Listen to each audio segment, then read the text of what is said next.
નમસ્કાર વિદ્યાર્થી મિત્રો. લાસ્ટ લેક્ચરમાં આપણે આલ્ફાક્ષય બીટાક્ષય વિશે ઉપર છેલ્લી માહિતી મેળવેલી જસ્ટ બરાબર છે, જેમાં આલ્ફાક્ષય તમને સમજાવેલું. આજે આપણે બીટાક્ષય અને ગેમાક્ષય વિશે ભણશું. જો કે ગેમાક્ષય વિશે તમારે કંઈ વધારે નોલેજ નથી મેળવવાનું, પણ બીટાક્ષયના દાખલા પૂછાય છે, આલ્ફાક્ષયના દાખલા પૂછાય છે. તો લાસ્ટ મેં તમને કીધું હતું કે જે બીટાક્ષય છે એમાં બે ટાઈપના બીટાક્ષય આવે. એક તો બીટા પ્લસ અને બીટા માઇનસ. બીટા પ્લસ એટલે તમને કીધું હતું પોઝિટ્રોન. શું કીધું તમને? બીટા પ્લસ એટલે સમજવાનું તમારે પોઝિટ્રોન. પોઝિટ્રોન શું છે? તો પોઝિટ્રોન એક ટાઈપનો કણ છે, ઇલેક્ટ્રોન જેવો જ કણ. સમજો, માનો કે પોઝિટ્રોન ઇલેક્ટ્રોન જેવો જ કણ છે, ખાલી એક તફાવત છે પોઝિટ્રોનમાં અને ઇલેક્ટ્રોનમાં. એટલે કે કયો ઇલેક્ટ્રોન? કે જે ન્યુક્લિયસમાંથી ઉત્પન્ન થાય છે. આપણે એની ચર્ચા કરીએ હમણાં. તો પોઝિટ્રોન છે એ ઇલેક્ટ્રોન જેવું, મતલબ શું થાય? એમાં છે ને જે પોઝિટ્રોન છે એનો વિદ્યુતભાર +1 હોય, ઇલેક્ટ્રોન વિદ્યુતભાર -1 હોય, બરાબર છે. અને પોઝિટ્રોનનું દળ ઇલેક્ટ્રોનના દળ જેટલું જ હોય છે, એટલે આપણે લગભગ એને 0 ગણશું. 0 એટલે 0 તો ના થાય, પણ બહુ ઓછું હોય am with compare to proton and neutron, બરાબર છે. તો બીટા પ્લસ છે એટલે કે પોઝિટ્રોન આપણે દર્શાવશું E+10 વડે. જો પોઝિટ્રોન છે પ્રોટોન નથી. તમને મેં લાસ્ટ લેક્ચરમાં સમજાવ્યું હતું. પ્રોટોનમાં શું આવશે? પ્રોટોનમાં વિદ્યુતભાર +1 આવે અને દળ પણ +1 આવે. ટૂંકમાં +1 એટલા માટે કરીએ છીએ આપણે કે આપણે જે ઇક્વેશન લખશું એમાં બહુ ઇઝી પડે આપણને, બરાબર સમજ પડે. તો અહીંયા તમારે નીચે લખવાનું હંમેશા દળ ઉપર લખવાનું, નીચે લખવાનું વિદ્યુતભાર, ઉપર લખવાનું દળ, એ પ્રમાણે. તો પ્રોટોન અને પોઝિટ્રોનમાં ફરક છે. પ્રોટોનનો વિદ્યુતભાર +1, પોઝિટ્રોનનો વિદ્યુતભાર +1 +E, બરાબર સમજ ના પડે તો. પોઝિટ્રોનનું દળ છે Me, માસ ઓફ ઇલેક્ટ્રોન જેટલું, અને પ્રોટોનનું દળ તો MP છે. એટલે પ્રોટોન અને પોઝિટ્રોન સરખા નથી, અલગ અલગ કણો છે. આ બંનેનો વિદ્યુતભાર કેવો છે? +E છે, બરાબર. તો જ્યારે બીટા પ્લસ ક્ષય થાય, બીટા પ્લસ બરાબર છે ક્ષય, ત્યારે સમજવાનું કે પોઝિટ્રોન ઉત્પન્ન કરવાનો છે. સમજ પડે? ફરીથી કહું છું, જ્યારે બીટા પ્લસ ક્ષય ઉત્પન્ન થાય ત્યારે બરાબર, જ્યારે બીટા પ્લસ એનું ડીકે થાય, બરાબર, ક્ષય થાય, ત્યારે સમજવાનું પોઝિટ્રોનને ઉત્પન્ન કરવાનો છે. આપણે ઇક્વેશન લખશું તો વધારે સમજ પડશે આપણને. આ લખ્યું છે મેં બીટા પ્લસ એટલે E+10, આને વચ્ચે પોઝિટ્રોન, અને બીટા માઇનસ ક્ષય અને લખાય E-10. આ -1 એટલે કે ઇલેક્ટ્રોન છે. દળ લગભગ આપણે ન્યુક્લિયસ પૂરતું 0 લીધું છે, બરાબર. એટલે કે ઇલેક્ટ્રોનનો અને પોઝિટ્રોનનું દળ સરખું છે, જે પ્રોટોન અને ન્યુટ્રોનની સરખામણીમાં ઘણું ઓછું છે. એટલે આપણે એને લગભગ 0 ગણી લીધું છે. ઇઝીલી ગણતરી થાય એટલા માટે. બાકી જ્યારે તમે દળ ક્ષતિનું ઇક્વેશન લખો ત્યારે દરેકનું દળ પરફેક્ટ લઈને દાખલો ગણવો પડે, તો તમને એક્ઝેક્ટ આન્સર મળે, બરાબર.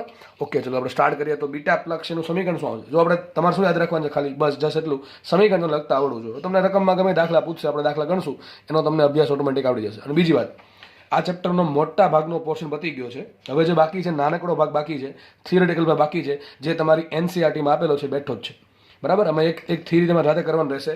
જે ન્યુક્લિયર રિએક્ટર છે અને સૂર્યમાં જે પ્રક્રિયા થાય છે એ તમારે જાતે કરવાની છે, કારણ કે થિયરિટિકલ ક્વેશ્ચન છે, તમે થિયરી ભણેલા છો, બરાબર છે. ન્યુક્લિયર રિએક્ટરની થિયરી, ખાસ એમાં કઈ ટાઈપની પ્રોસેસ છે, કયો પદાર્થ ક્યાં વપરાય છે, શું થાય છે, કેટલા ન્યુટ્રોન ઉત્પન્ન થાય છે, બરાબર છે, ને ધીમા કઈ રીતે પાડવામાં આવે છે, કયા પદાર્થની મદદ વડે ધીમા પાડવામાં આવે છે, એ આઈ થિંક તમને આવડતું હોવું જોઈએ. થિયરિટિકલ પાર્ટ છે, NCERTમાં બહુ વ્યવસ્થિત આપેલો છે, વાંચી લેવો, આરામથી આવડી જશે, બરાબર. ચલો સ્ટાર્ટ કરીએ આપણે. તો હવે આ ચેપ્ટરમાં ટૂંકમાં જે દાખલા પૂછવાના ચાન્સ છે એ અહીંથી પૂછાય છે, બરાબર. આગળ જે કરાવ્યું એમાંથી ડેફિનેટલી પૂછાશે. આગળ જે તમને ઘનતાવાળું કરાવ્યું છે, પછી બંધન ઊર્જાવાળું થિયરી કરાવી છે, પછી આખું રેડિયો એક્ટિવિટી કરાવ્યું છે, એમાંથી દાખલા પૂછવાનો મેક્સિમમ ચાન્સ છે. અહીંથી દાખલા આવી જશે બીટા અક્ષય અને આલ્ફા અક્ષયમાંથી, બરાબર છે. બહુ ઇઝી દાખલા, બહુ ઇઝી દાખલા. ચલો કેમિસ્ટ્રી જેમ ઇક્વેશન લખી અને જેમ ઇક્વેશનને ઇક્વિવેલન્ટ કરો છો, બે બાજુ સરખું કરો, એટલે કેમિસ્ટ્રીમાં ઇક્વેશન એવું જ કરવાનું છે જશે અહીંયા, બરાબર. તો માનો કે બીટા પ્લસ થયો, માનો કે કોઈ તત્વ હતું XZ, બરાબર છે. ટૂંકમાં પરમાણુ ક્રમાંક Z હોય અને પરમાણુ ભાર A હોય એવું કોઈ X તત્વ હતું. એમાંથી બીટા પ્લસ ક્ષય થયો. બીટા પ્લસ ક્ષય થયો મતલબ શું થાય? કે એમાંથી પોઝિટ્રોન ઉત્પન્ન થશે, બરાબર. ધારો કે એક પોઝિટ્રોન ઉત્પન્ન થાય છે, એવું કંઈ જરૂર નથી કે એક જ ઉત્પન્ન થાય, પણ માનો કે એક પોઝિટ્રોન ઉત્પન્ન, આપણે ઇક્વેશન લખવું છે જસ્ટ ખાલી. તો પોઝિટ્રોન લખતા તમને આવડવું છે, બસ. અહીંયા લખવું છું પોઝિટ્રોન તરીકે, માનો કે. તો પોઝિટ્રોન વિદ્યુતભાર કેટલો હોય? +1. દળ કેવું લઈશું આપણે? 0. બસ આ લખાઈ ગયું. હવે યાદ રાખજો, જ્યારે પોઝિટ્રોન ઉત્પન્ન થાય ત્યારે ન્યુટ્રિનો ઉત્પન્ન થાય. પોઝિટ્રોન ઉત્પન્ન થાય ત્યારે ન્યુટ્રિનો ઉત્પન્ન થાય. જ્યારે બીટા માઇનસ એટલે કે ઇલેક્ટ્રોન ઉત્પન્ન થાય ત્યારે એન્ટી ન્યુટ્રિનો ઉત્પન્ન થાય, બરાબર કે નહીં? હવે ક્વેશ્ચન થાય, સર ન્યુટ્રિનો અને એન્ટી ન્યુટ્રિનો શું છે? તો ભાઈ બહુ હલકા કણો છે, પણ એની વિભેદન શક્તિ બહુ ખતરનાક છે. સૂર્યમાંથી જે પ્રકાશ આવે છે એમાંથી કરોડો, એમ તો અબજોની સંખ્યામાં એન્ટી ન્યુટ્રિનો હોય.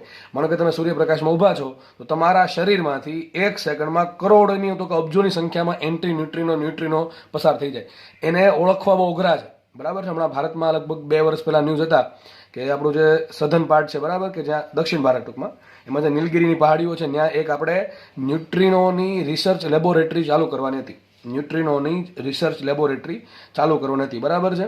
અને કદાચ ચાલુ થઈ હોય કે નહીં હવે ખબર નહીં, એવા ન્યૂઝ શરૂઆતમાં 2 વર્ષ પહેલાં હતા કે ભાઈ આવું કંઈક ભારત છે એ આ પ્રમાણે કંઈક પરાક્રમ કરવા જઈ રહ્યું છે, બરાબર. તો આ જે ન્યુટ્રિનો છે, એન્ટી ન્યુટ્રિનો છે, તો ઇલેક્ટ્રોન કરતાં હલકા છે, ઇલેક્ટ્રોન કરતાં પણ ઓછા વજનદાર છે, અને એની વિભેદન શક્તિ ખતરનાક. વિભેદન શક્તિ એટલે શું થાય? એક વસ્તુમાંથી પસાર થવાની શક્તિ, બરાબર. વિભેદન શક્તિ એટલે કે એક વસ્તુમાંથી પસાર થવાની શક્તિ. કારણ કે દિવાલ છે તો દિવાલમાંથી સાઉન્ડ પસાર થઈ શકે, પ્રકાશ પસાર થઈ શકે, કે કોઈ બોલ છે બોલ પસાર થઈ શકશે. તો આ પસાર થઈ શકવાની શક્તિ જેની હોય ને એને વિભેદન શક્તિ કહેવાય. જેમ કે મનુષ્યનું શરીર અથવા પૃથ્વી ગણો ને, પૃથ્વી તો સૂર્યમાંથી પ્રકાશ આવે છે, સૂર્ય સામે પૃથ્વી બહુ નાની છે, બરાબર છે. તો સૂર્યમાંથી જે ન્યુટ્રિનો એન્ટી ન્યુટ્રિનો સૂર્યના પ્રકાશમાં જે હશે એ કરોડોની સંખ્યાના પૃથ્વીમાંથી પસાર થાય છે, બરાબર છે. તો આ ન્યુટ્રિનો એન્ટી ન્યુટ્રિનો છે, આપણે બહુ એના વિશે ડિટેલમાં ચર્ચા કરવા થતી નથી, કારણ કે સિલેબસમાં નથી. જે લોકો આગળ અભ્યાસ કરશે ફિઝિક્સમાં અથવા કોઈ રિલેવન્ટ ફિલ્ડમાં, બરાબર છે, એને આની જોડે ડીલ કરવાનું થશે, ન્યુટ્રિનો અને એન્ટી ન્યુટ્રિનો જોડે. તો તમારે જस्ट એટલું યાદ રાખવાનું છે કે જ્યારે પોઝિટ્રોન ઉત્પન્ન થાય ત્યારે જોડે જોડે ફ્રીમાં લખી જ નાખવાનું શું? ન્યુટ્રિનો. અને જ્યારે ઇલેક્ટ્રોન ઉત્પન્ન થશે આપણે કરશું ત્યારે શું આવશે? એન્ટી ન્યુટ્રિનો આવશે, બરાબર છે. ઓકે, ચલો આગળ વધીએ. તો આપણે બસ જસ્ટ વાયનું લખવાનું છે. એન્ટી ન્યુટ્રિનો ન્યુટ્રિનોનું કંઈ દળક આપણે ગણશું નહીં, વિદ્યુત ભાર ગણશું નહીં, મેં કીધું, કારણ કે ઇલેક્ટ્રોન કરતાં હલકા છે, પોઝિટ્રોન કરતાં ઘણા હલકા છે, બરાબર છે. એટલે એના માટે આપણે કંઈ લખશું નહીં. વિધું શું મારે પાસે વાય, તો જો વાય માટે શું લખશું? જો ઉપર અહીંયા એ છે તો અહીંયા એ થવું જોઈએ આ સેટ, તો અહીંયા કેટલું આવશે? અહીંયા 0 છે તો ડેફિનેટલી એ જ આવશે. દેખાય કે અહીંયા એ છે તો એ પ્લસ 0 એ જ થાય. અહીંયા +1 આવે, સિમ્પલ વાત છે, Z-1 આવે. શું આવે? Z-1. કંઈ Z છે તો આ બાજુ બધું થઈને ભેગું થઈને Z થવું જોઈએ. તો Z-1 +1 શું આવશે? Z. મતલબ કે અહીંયા આપણને ખબર પડી કે જ્યારે બીટા પ્લસ ક્ષય ઉત્પન્ન થાય, બીટા પ્લસ ક્ષય ઉત્પન્ન થાય ત્યારે શું થાય? પરમાણુ ક્રમાંક ઘટે કે વધે છે? જો ઘટે છે. જે નવું તત્વ બનશે, નવો તત્વ માટે પરમાણુ ક્રમાંક 1 ઘટે, તો Z1 ઘટે ક્યારે? બીટા પ્લસ ક્ષયમાં. અને એ છે એમાં શું થાય? કંઈ ફેરફાર ન થાય. જો કંઈ ફેરફાર ન થાય, કંઈ ફેરફાર ન થાય. સમજ પડી ગઈ? તો આગળ વધીએ આપણે. તો આ તમારો બીટા પ્લસ છે, તો બીટા માઇનસ ક્ષય. બીટા માઇનસ ક્ષય એટલે કે ઇલેક્ટ્રોનનું ઉત્પન્ન થવું, ઇલેક્ટ્રોનનું ઉત્પન્ન થવું, બરાબર. બીટા માઇનસ એટલે ઇલેક્ટ્રોન. પણ આ ઇલેક્ટ્રોન અલગ ઇલેક્ટ્રોન છે, જે તમે આપણે સમજીએ ને કે કક્ષામાં ભ્રમણ કરતો, એ ઇલેક્ટ્રોન નથી. આ કયો ઇલેક્ટ્રોન છે? આ એવો ઇલેક્ટ્રોન છે કે જે ન્યુક્લિયસમાંથી ઉત્પન્ન થયો. ઘણાના મનમાં ગળામાં વાત ના ઉતર્યા. કેમ? ઘણાના મનમાં પ્રશ્ન થાય, સર ન્યુક્લિયસમાં તો તમે એવું શરૂઆતથી શીખવાડતા આવો છો અમને કે ન્યુક્લિયસમાં તો 2 જ વસ્તુ છે, પ્રોટોન છે, ન્યુટ્રોન છે, અને તમે પાછા ફરીથી અહીંયા એમ કહો છો કે આ જે ઇલેક્ટ્રોન છે એ ન્યુક્લિયસમાંથી ઉત્પન્ન થયો. તો ન્યુક્લિયસમાં તો ઇલેક્ટ્રોન છે જ નહીં, તો ન્યુક્લિયસમાં ઇલેક્ટ્રોન નથી, તો ન્યુક્લિયસમાંથી ઇલેક્ટ્રોન ઉત્પન્ન ક્યાંથી થયો?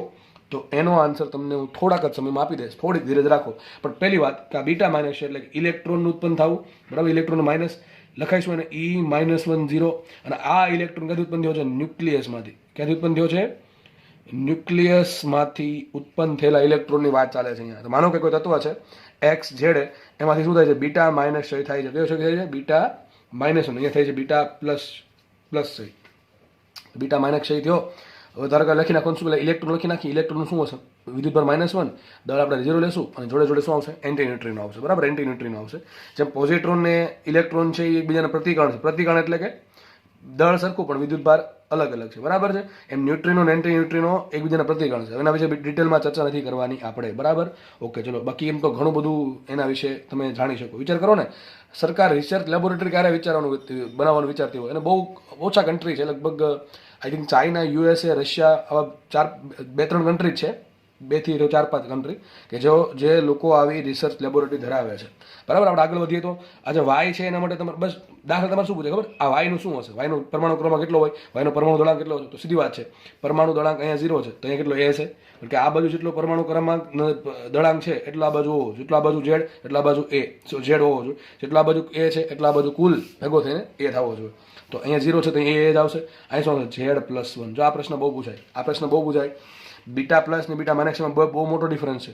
બીટા પ્લસ ઉત્પન્ન થશે તો જે નિપસ છે ને, નિપસ જે વાય બને ને એમાં પરમાણુ ક્રમાંક 1 ઘટશે, પણ જો બીટા માઇનસ ઉત્પન્ન થાય તો જે વાય છે એમાં પરમાણુ ક્રમાંક 1 વધશે. મોસ્ટ ટાઈપની પ્રશ્ન.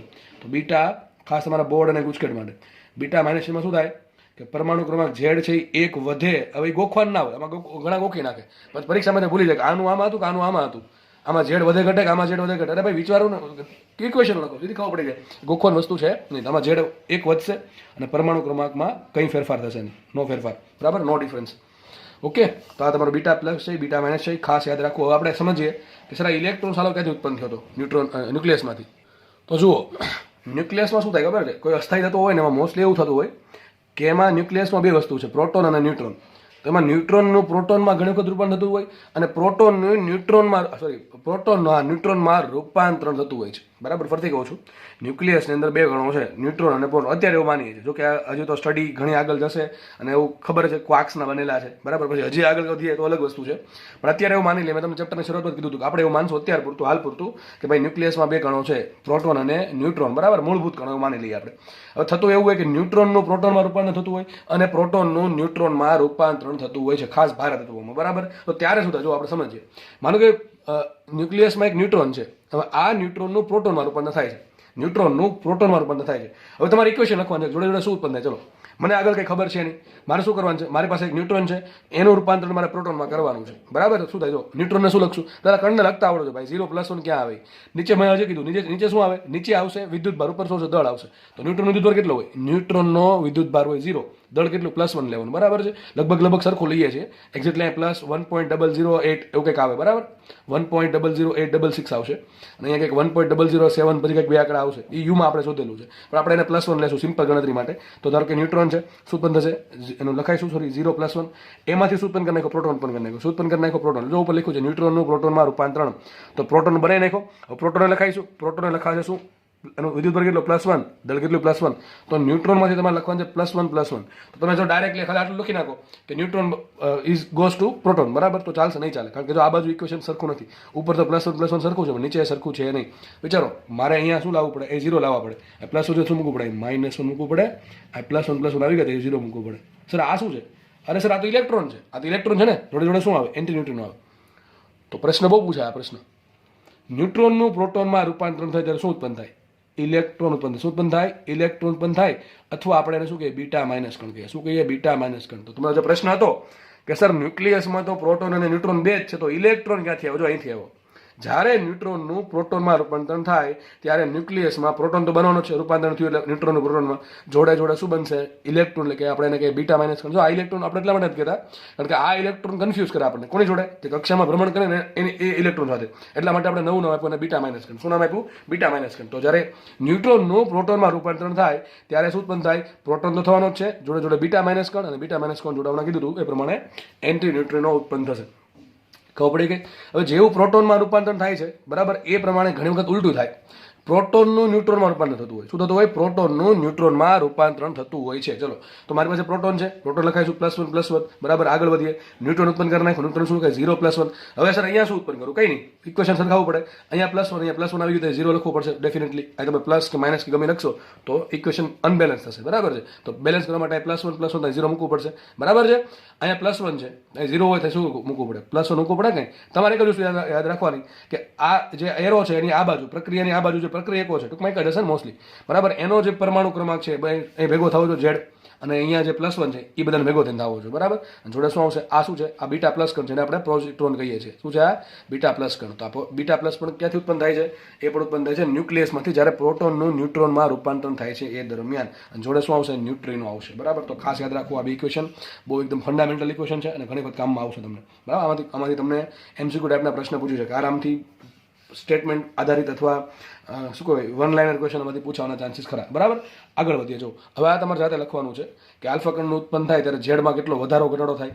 લખી દો, ચલો ને, વાત ખબર વસ્તુ છે તમને કે જ્યારે આલ્ફા કણ ઉત્પન્ન થાય ત્યારે શું થાય, Z2 ઘટે અને એ કેટલા, 4 ઘટે. સમજ પડે કે નહીં, આ ક્યાંથી આવ્યું, ઇક્વેશન લખીને લગભગ લાસ્ટ લેક્ચરમાં સમજાવેલું છે. તમને કીધેલું છે કે જ્યારે આલ્ફા કણ ઉત્પન્ન થશે, આ કોની વાત છે, નિપજમાં શું ફેરફાર એની વાત છે. પ્રક્રિયક કરતા નિપજમાં શું થાય, Z2 ઘટે, અને પ્રક્રિયા કરતા, લખી દઉં લો ને બાકી ગુજરાતીમાં, પ્રક્રિયક કરતા વિથ કમ્પેર્ડ ટુ, બરાબર છે, જે પ્રક્રિયક છે એની કરતા નિપજમાં શું થાય, નિપજમાં Z2 ઘટી જાય અને એ છે 4 ઘટી જાય. બીટા કણના સુધારણ દરમિયાન ઝેડમાં કોઈ ફરક પડે નહીં, એમાં ઝીરો ફેરફાર થાય. બરાબર ને, હમણાં કીધું, સોરી, એમાં પરમાણુ દળાંક છે, બે ઇક્વેશન લખ્યા, એમાં પરમાણુ દળાંકમાં કોઈ ફેરફાર થાય નહીં, કારણ કે એનું દળ કેટલું છે, 0, એટલા માટે. ઝેડમાં શું ફેરફાર થાય, તો બીટા પ્લસ કણ ઉત્પન્ન થાય. વિચારો, બીટા પ્લસ કણ ઉત્પન્ન થાય છે, તો બીટા પ્લસ કોને કહેવાય, E+1 આવશે. તો આગળ શું થાય, -1 લખવું પડે, y ગમે એવું હોય તો શું થાય, Z1 ઘટે બીટા +1માં, અને બીટા માઇનસ આવશે. બીટા માઇનસ કણમાં શું થાય, બીટા માઇનસ એટલે શું -1 આવે તો +1 કરવો પડે તો જ સરખા થશે, બરાબર છે. તો શું થાય, Z1 વધે. હમણાં સમજાવું એ મુજબ, તો આ ગણતરી તમને કામ લાગશે, દાખલા ગણવામાં આ વસ્તુ કામ લાગશે ડાયરેક્ટલી, બરાબર. આગળ વધીએ આપણે. ઓકે, ચલો હવે થોડીક થિયરી ભણવાની છે આપણે. થિયરી 2-5 મિનિટની થિયરી છે. ઘણી વખત તમને છે ને ત્રણેયની કમ્પેરિઝન પૂછે, આલ્ફા કણની, બીટા કણ અને ગેમા કણની. ગેમા કણ ક્યારે ઉત્પન્ન થાય પહેલાં એ ચર્ચા કરી લઈએ. તો તમને યાદ હશે લાસ્ટ લેક્ચર આપણે પરમાણુઓ ભણ્યા, એમાં આપણે જોયું હતું પરમાણુમાં ઉર્જા સ્તરો હોય. જે ઇલેક્ટ્રોન છે એ અમુક કક્ષામાં અથવા એનમી કક્ષામાં રહેલો હોય ત્યારે પછી કંઈક ઉર્જા હોય.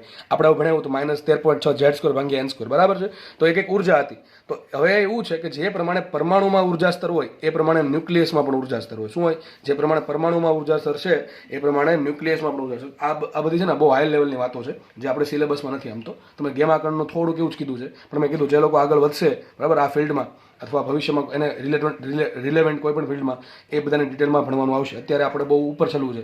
બાકી વિચારો તમારો સિલેબસ કોઈ દી શું કહેવાય, સિલેબસ કેટલો થઈ જાય મોટો, બધી વસ્તુ તમને 12માં ભણાવી દેશે તો આગળ શું ભણશું, બરાબર. એટલા માટે બહુ તમને લિમિટેડ વસ્તુ આપી છે, જેટલી લિમિટેડ આપી એટલી હું ચર્ચા કરવાનું છું અત્યારે. તો જે પ્રમાણે પરમાણુમાં ઉર્જા સ્તર હોય, આપણે જોયું પરમાણુમાં ઉર્જા, ઇલેક્ટ્રોનના ઉર્જા સ્તર હોય, એ પ્રમાણે ન્યુક્લિયસમાં પણ ઉર્જા સ્તર હોય છે. એમાં જ્યારે આપણે જોયું હતું જ્યારે પરમાણુમાં ઊંચા ઉર્જા સ્તરમાંથી નીચા ઉર્જા સ્તરમાં સંક્રાંતિ થાય ત્યારે આપણને ઉર્જા મળતી હતી અને આપણે એને કહેતા હતા કે ભાઈ વિકિરણ મેળવ્યું, બરાબર છે, વિકિરણ મળશે, ફોટોનનું ઉત્સર્જન થશે, એની પાસે કંઈક ઉર્જા હશે. તો એવું જ અહીંયા થાય છે જ્યારે ન્યુક્લિયસમાં ઊંચા ઉર્જા સ્તરમાંથી જ્યારે નીચા ઉર્જા સ્તરમાં સંક્રાંતિ થતી હોય ત્યારે ગેમા કણનું ઉત્સર્જન થાય છે, બરાબર કે નહીં. તો જે પ્રમાણે પરમાણુમાં ઉર્જા સ્તર છે એ પ્રમાણે ન્યુક્લિયસમાં છે. ન્યુક્લિયસમાં જેમ ઊંચા ઉર્જા સ્તરમાંથી નીચા ઉર્જા સ્તરમાં સંક્રાંતિ થશે ત્યારે ગેમા કણનું ઉત્સર્જન થશે. એમ બીજી એક વસ્તુ છે ગેમા કણના ઉત્સર્જન માટે મોટાભાગે થાય છે. અહીંયા સમજો, મને કોઈ તત્વ એક્સ છે, એક્સ છે બહુ અસ્થાયી છે, બહુ ભારે તત્વ, બહુ અસ્થાયી છે, મને કે યુરેનિયમ જેવું છે કંઈક, સમજો ને, જસ્ટ ખાલી એક્ઝામ્પલ હો ભાઈ. હવે અસ્થાયી તત્વ શું કરે, સ્થાયી થવા માટે વાયમાં પરિણામે. શું પરિણામે? વાયમાં પરિણામે કઈ રીતે પરિણામ છે? કાં તો આલ્ફાનું ઉત્પન્ન કરશે કે બીટાનું ઉત્પન્ન કરશે, બરાબર. બે વસ્તુ કરવાની છે, આનું દળ એ ઘટાડવાનો છે, એ ઘટશે ને જોડે જોડે જેડમાં પણ ફેરફાર થાય, બરાબર. એટલા માટે આલ્ફા બીટા કણનું ઉત્સર્જન થશે. તો મને કે વાય બન્યું. હવે માનો કે એવું થાય છે કે આલ્ફા અને બીટા કણના ઉત્સર્જન થવાથી વાય જે બને છે, પણ વાય પણ પોતે અસ્થાયી છે. કેવું છે? અસ્થાયી છે. હવે વાય પોતે સ્થાયી થવા માટે ઘણી વખત ગેમા કણનું ઉત્સર્જન કરતું હોય છે. આવું પ્રેક્ટિકલમાં જોવા મળે છે. જો લખ્યું છે અહીંયા, ધારો કે મોટા ભાગે અસ્થાયી તત્વ એક્સ એ ક્ષય પામી આલ્ફા અને બીટા કણનું ઉત્સર્જન કરીને અસ્થાયી તત્વ વાયમાં ફેરવાય છે. શું કહે છે? કોઈ અસ્થાયી તત્વ એક્સ છે, બરાબર, બહુ અસ્થાયી છે, બરાબર. બંધન ઉર્જા જે EBN છે બહુ ઓછી છે. એટલે શું કરશે? સ્થાયી થવા માટે વાયમાં પરિણમશે. વાયમાં કઈ રીતે પરિણમશે? આલ્ફા અને બીટા કણનું ઉત્સર્જન કરશે. હવે જો વાય બન્યું એ પણ પોતે પાછું અસ્થાયી હોય. કોઈ બનતું હોય કે સીધું જે એક તત્વમાંથી બીજા તત્વમાં રૂપાંતરણ થાય છે આલ્ફા અને બીટા ક્ષય થવાથી જે તત્વ બને છે એ પણ પોતે અસ્થાયી હોય છે. ટૂંકમાં એનું પણ EBN કેવું હોય છે? ઓછું હોય છે. હવે આ જે વાય છે એ વાય પોતે સ્થાયી થવા માટે શું કરે? ગેમા કરણનું ઉત્સર્જન કરે છે. કોનું વિકિરણનું? ગેમા વિકિરણનું ઉત્સર્જન કરતું. યાદ રાખજો, ગેમા વિકિરણનું જ્યારે ઉત્સર્જન થાય ત્યારે એ પણ કંઈ ઘટશે નહીં અને ઝેડ પણ કંઈ ઘટશે નહીં. ઓકે, તેના દાખલા તમને પૂછવાના છે નહીં, બરાબર. તમને 2 દાખલા પૂછવા છે, આલ્ફાના અને બીટાના. બીટામાં 2 પ્રકાર પડે, બીટા પ્લસ, બીટા માઇનસ. તમે રકમમાં ચોખ્ખું કીધું બીટા પ્લસ જ લેવાનું, રકમમાં ચોખ્ખું કીધું બીટા માઇનસ લેવાનું. પણ સર રકમમાં ખાલી એવું કીધું એક આલ્ફા ઉત્પન્ન 3 બીટા ઉત્પન્ન, તો શું કરવાનું? મને તમારો પ્રશ્ન વ્યાજબી છે. રકમમાં તમને એમ કીધું કે કોઈ એક તત્વ એક્સ છે, બરાબર, એના તમને ઝેડ ને ખબર છે. હવે તમને આગળ એમ વાત કરે છે બેમાંથી એક આલ્ફા ઉત્પન્ન થાય 3 બીટા ઉત્પન્ન થાય છે. હવે આપણને કન્ફ્યુઝન ના થાય સર 3 બીટા ઉત્પન્ન થવાથી 3 બીટા પ્લસ લેવાનો, 3 બીટા માઇનસ લેવાનો. શું મારે પોઝિટ્રોન લેવાનો કે ઇલેક્ટ્રોન લેવાનો? જો તમને ચોખ્ખોટ પાડી દે બીટા પ્લસ ઉત્પન્ન થયા તો કઈ વાંધો નથી. જો એમ કહી દે બીટા માઇનસ ઉત્પન્ન તો પણ કઈ વાંધો નથી. પણ વાંધો ક્યાં છે? 3 બીટા કે સર શું કરવાનું? તો 3 બીટા કહીને યાદ રાખો, જ્યારે તમને ચોખવટ ના પાડે બીટા પ્લસ બીટા માઇનસ 1 ની, ત્યારે બીટાને લઈ લેવાનું બીટા માઇનસ. આવું લે છે, બરાબર. એક્ઝેક્ટલી તો કેવું જ જોઈએ કે બીટા પ્લસ છે કે બીટા માઇનસ છે, પણ નથી કહેતા, બરાબર, નથી કહેતા. જો મેં જ લીખું છે, જો આલ્ફા અને બીટા કણનું આ બીટા કણ ઉત્પન્ન થયો તો હું એક્ઝેક્ટલી ના કહી શકું કયો હશે, બરાબર છે. એક્ઝેક્ટલી બીટા પ્લસ એ હોઈ શકે, બીટા માઇનસ ગમે હોઈ શકે, બરાબર. પણ જ્યારે દાખલાની વાત આવે, ગણતરીની વાત આવે, ત્યારે આપણને ચોખવટ પાડવી જરૂરી છે. ચોખવટ નથી પાડતા તો યાદ રાખજો, હાસ્ય લખી નાખજો કે કઈ દાખલામાં ચોખવટ ના પાડી હોય ત્યારે બીટા કણનું ઉત્સર્જનને આપણે માનશું બીટા માઇનસ, એટલે કયું? ઇલેક્ટ્રોનનું ઉત્સર્જન. કોનું માનશું? ઇલેક્ટ્રોનનું. અને બીટા પ્લસ કે તો જ આપણે પોઝિટ્રોનનું કરશું, બરાબર કે નહીં? તો બીટા માઇનસ કે બીટા કે સરખું આપણે રાખશું. એક્ઝેક્ટલી તો કેવું પડે, એક્ઝેક્ટલી ચોખવટ પાડવી પડે. અને તમને મોટા બધા દાખલામાં પાડી દેશે, ચોખવટ પાડશે બીટા પ્લસ છે બીટા ન પાડે તો કંઈ નહીં, શું માનવાનું આપણે? બીટા કણનું ઉત્સર્જન એટલે કે બીટા માઇનસ ઉત્સર્જન ગણીશું, બરાબર. આગળ વધીએ, ચલો. આપણે આ વસ્તુ રહી ગઈ હતી. તો લાક્ષણિકતા મેં એને લખી છે, સાપેક્ષ આયનીકરણ શક્તિ અને સાપેક્ષ વિભેદન શક્તિ. આ શું કહેવા માંગે છે? તો આપણે 3 ગણ છે, આલ્ફા, બીટા અને ગેમા. એની આપણે 2 શક્તિની વાત કરવાની છે. એક તો આયોનાઇઝેશન એનર્જી અને જે વિભેદન શક્તિ છે એની, બરાબર છે. આયનીકરણ શું છે આપણે ભણી ગયા છે. માનો કે આયનીકરણ કોને કહેવાય? કે આજુબાજુ હવા છે તો હવાનું માધ્યમ કેવું છે? હવાનું માધ્યમ અત્યારે અવાહક છે, એમાંથી વિદ્યુત પસાર થઈ શકે નહીં. પણ જ્યારે વીજળી થાય, વિચારો, લાઇટિંગ થાય ત્યારે શું થાય? ઘણી બધી એનર્જી પસાર થઈ શકે. તો એવું નથી કોઈ માધ્યમ હંમેશા માટે અવાહક છે, બરાબર. માનો કે ભાઈ જો હવા છે એ હવા અવાહક છે એમ નહીં. માનો કે તમારી પાસે બે હાઈ વોલ્ટેજ કરંટના વાયર છે, સમજો. મારી પાસે બે વાયર છે, બરાબર છે, અને બેની વચ્ચે થોડીક જ ગેપ રાખું છું, બંને વચ્ચે થોડીક ગેપ રાખું છું. આમાં આની સરખામણીમાં વોલ્ટેજ બહુ ઓછું છે કે તો વધારે. ટૂંકમાં બે વચ્ચે જે પીડી છે, બંને વચ્ચે બે વાયર વચ્ચે, તો બે છેડા વચ્ચે જે વોલ્ટેજનો ડિફરન્સ છે બહુ વધારે છે, બહુ વધારે થશે. શું હવે આ વાયર ને આ વાયર વચ્ચે શું હવા છે, શું વચ્ચે શું હવા છે. જો એ બંને વચ્ચે કોઈ કંડક્ટર હોય, એટલે કે વાહક માધ્યમ હોય, તો અહીંથી આ વાયરમાંથી, માનો કે આ વાયરમાં કરંટ આરામથી પસાર થઈ શકે. એના માટે હું શું કરી શકું, આ જે વચ્ચે ગેપ ખાલી છે ને એક વાયર મૂકી દઉં. એક તો આ વસ્તુ થઈ શકે. અથવા તો એ કરી શકું કે આ જે વાયર છે એનું કંઈક વોલ્ટેજ હશે આની સાપેક્ષે, બરાબર. માનો કે 100 વોલ્ટ છે કે 1000 વોલ્ટ છે, તો થશે એવું જેમ આ વાયરનું વોલ્ટેજ વધારતો જશે આની સાપેક્ષે, એમ શું થશે, આજુબાજુ જે હવા છે ને, હવામાં તમને શું ખબર, શું હવા છે એમાં શું કંઈક તો છે. હવામાં શું છે એક્ઝેક્ટલી, ઘણા બધા વાયુઓ છે, nitrogen, oxygen, hydrogen, carbon dioxide, helium, ટૂંકમાં ઘણા બધા વાયુઓ છે. હવે થશે એવું કે વાયુ અત્યારે અવાહક છે, પણ આ વોલ્ટેજ ડિફરન્સના કારણે એનું આયનીકરણ થશે. હવે આયનીકરણ કોને કહેવાય, લાસ્ટ લેક્ચરમાં સમજાવ્યું છે.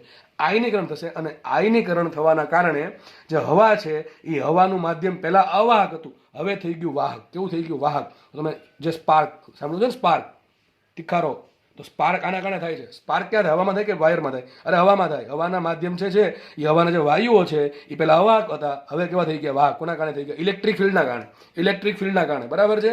એને એનર્જી મળી એટલે આયનીકરણ થયું, આયોનાઇઝેશન થયું. એના કારણે શું થયું, સ્પાર્ક ઉત્પન્ન થયું. સ્પાર્ક થવાના કારણે અહીંથી અહીંયા કરંટ પસાર થશે. આવું તમે જોયું હશે, આજે સમજી લીધું, બરાબર. તો આયનીકરણ થયું છે. ટૂંકમાં કોઈ આલ્ફા કણ છે એ બીજાનું કેટલા દર સુધી, કેટલી હદ સુધી, કેટલા રેટ સુધી આયનીકરણ કરવાની ક્ષમતા તેને કેટલી છે, 10,000. આ શું કહે ખબર છે, જો ગેમા કણની આયનીકરણ, બીજા કોઈકની આયનીકરણ કરવાની ક્ષમતા 1 હોય ને, તો આલ્ફા કણની 10,000. આ સાપેક્ષ મતલબ શું થાય, ગેમા કણની 1 હોય તો આલ્ફા કણની 10,000 હોય, બીટા કણની કેટલી હોય, 100 હશે. ફરીથી કહું છું, માનો કે ગેમા કણ છે એ કોઈ બીજા માધ્યમનું આયનીકરણ કરી શકે છે એકના દરથી, 1 એકમથી. તો સામે આલ્ફા છે એ 10,000 એકમ, 10,000 ગણું કરી શકે, અને બીટા છે એ 100 ગણું કરી શકે. ગેમા કણની આયનીકરણ શક્તિ 1 હોય તો આલ્ફાની આવશે 10,000, બીટાની આવશે 100. સમજ પડે કે ન પડે? સાપેક્ષ છે. ટૂંકમાં ત્રણેયની જ આપણે સરખાવવાની છે, બરાબર. એકબીજાને સરખાવવાનું છે. તો ગેમા કણની 1 હોય તો આલ્ફા કણની આવશે 10,000, બીટા કણની આવશે 100. યાદ રહી ગયું? યાદ રાખીએ વિભેદન શક્તિ. વિભેદન શક્તિ કોને કહેવાય, હમણાં જ મેં સમજાવ્યું હતું. વિભેદન એટલે કે પસાર થવાની શક્તિ. કોઈકમાંથી કેટલા કણો પસાર થઈ જાય. મેં તમને હમણાં કીધું હતું, ન્યુટ્રિનો, એન્ટી ન્યુટ્રિનો, એ જ છે આ વિભેદન શક્તિ. તો ઉલટું છે, આલ્ફા કણની વિભેદન શક્તિ 1 હોય તો બીટા કણની 100 હોય ને ગેમા કણની 10,000. આખું કોષ્ટક ઊંધું યાદ રાખવાનું છે, બરાબર કે નહીં? તો તમને પ્રશ્ન પૂછાય કે ત્રણેયમાંથી સૌથી વધુ આયનીકરણ શક્તિ કોની, આલ્ફા કણની. સૌથી વધુ વિભેદન શક્તિ કોની, ગેમા કણની. સૌથી ઓછી આયનીકરણ શક્તિ, ગેમા કણની. સૌથી ઓછી વિભેદન શક્તિ, આલ્ફા કણની. તમે કંઈ ગોખવાની વાત છે નહીં. સૌથી વધુ આયનીકરણ આલ્ફાની કેટલી, 10,000. આની સરખા અહીંયા 1 હોય, અહીં 10,000 હોય. હવે તમે પ્રશ્ન પૂછો, માનો અહીં 10 છે, તો કેટલી થઈ જશે? આ ગેમા કણની 10 હોય તો કેટલી થઈ જાય, લાખ થઈ જાય. 10 વધારે દેવાની, ટૂંકમાં ખબર પડે કે નહીં પડે? અહીંયા 1 હોય તો અરે ભાઈ ત્રિપદી મૂકી દેવાની. આ કોષ્ટક યાદ રહી જાય, ત્રિપદી મૂકી દેવાની. તમને પ્રશ્ન પૂછાય કે ભાઈ ગેમા કણની આયનીકરણ શક્તિ 5 હોય, 5 એકમ હોય, તો આલ્ફાની કેટલી હશે? તો તમારે ત્રિપદી મૂકવાની કે ગેમા કણની 1 હોય તો આલ્ફાની કેટલી, 10,000 હોય, તો આની 5 હોય તો આની કેટલી હોય. આમ ઉલટી પૂછે. એમ તમે કોઈ પણ બેના જોડકા બનાવીને પૂછી શકે. આયનીકરણ શક્તિ પૂછી શકે અને વિભેદન શક્તિ પણ પૂછી શકે. તમારે યાદ રાખવાનું. માનો કે તમને બીટાની અને ગેમાની વાત કરી, અહીંથી એમ દેખાય છે કે ભાઈ બીટાની વિભેદન શક્તિ 100 હોય તો ગેમાની 10,000 હોય. ટૂંકમાં બીટા કરતાં ગેમાની આયનીકરણ શક્તિ 100 ગણી છે. આની 200 આની કેટલી હોય એ તમને આવડવું જોઈએ, બરાબર. આ ટાઈપના દાખલા પૂછાય તો આરામથી હેન્ડલ થઈ જાય આ કોષ્ટક પરથી, બરાબર છે. તો જસ્ટ યાદ રાખજો, આયનીકરણ શક્તિ સૌથી વધારે આલ્ફાની, પછી બીટાની, પછી ગેમાની. ઘણી તમને ક્રમ પૂછાય કે ત્રણેયને સૌથી વધારે કોની છે, લાઈનમાં ગોઠવો, બરાબર. તો આલ્ફા બીટા ગેમા આવશે. અહીંયા શું આવશે, ગેમા બીટા આલ્ફા. બીટા વચ્ચે રહી છે, 100 જ રહી. અહીં 10,000, અહીં 10,000, અહીં 1, બરાબર. યાદ રહી જશે. યાદ રહી જવું જોઈએ, ફરજિયાત યાદ રહી જવું જોઈએ. રોકડા 4 માર્ક્સ અથવા 1 માર્ક્સ જે ટાઈપની એક્ઝામ હોય એ ટાઈપ તમને આપી શકે. આગળ વધીએ આપણે. ચલો નેક્સ્ટ ક્વેશ્ચન લઈએ આપણે. ક્વેશ્ચન સોલ્વ કરવાનું છે. દાખલા પૂછાય છે, જો આ ટાઈપના દાખલા પૂછાય છે. શું કહે છે, જો યુરેનિયમ 238 યુરેનિયમ 92-238, યુરેનિયમ 92-238 નું શું થાય છે, ક્ષય પામી લેડ પીબી 82-206 ફેરવાય છે. ટૂંકમાં યુરેનિયમ છે લેડમાં ફેરવાઈ ગયો. આ પ્રક્રિયામાં ઉત્પન્ન થતા આલ્ફા અને બીટા કણની સંખ્યા શોધો. ચલો સિમ્પલ ક્વેશ્ચન છે અને તમને આવડી જવો જોઈએ.